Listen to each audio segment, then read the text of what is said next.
The shipping season is about to wind down soon for the Port of Oswego, but they're already excited about next year. News Channel 9's Jeff Kulikowski tells us about the major expansion in the works that should benefit not just the port, but much of the area.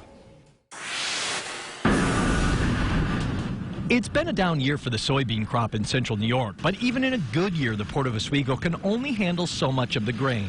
That is about to change. The new facility is going to connect to our existing grain buildings to create, I guess you would call it a super storage system, which will allow them to hold 3 times as much soybean as the port can right now. Not just helping the port, but area farmers too. Actually, what we're creating is an opportunity for them to have direct from farm to ship a loading, which means that we now have in central New York direct connection to the world soybean market.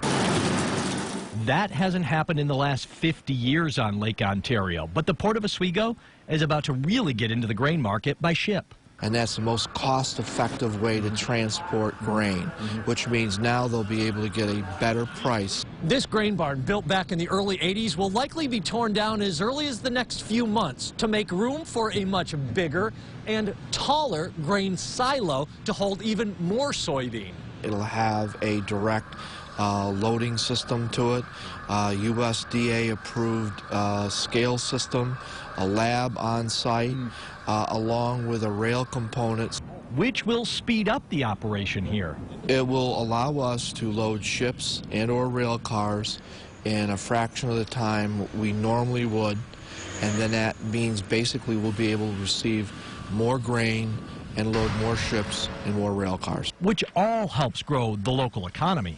Jeff Kulikowski, News Channel 9.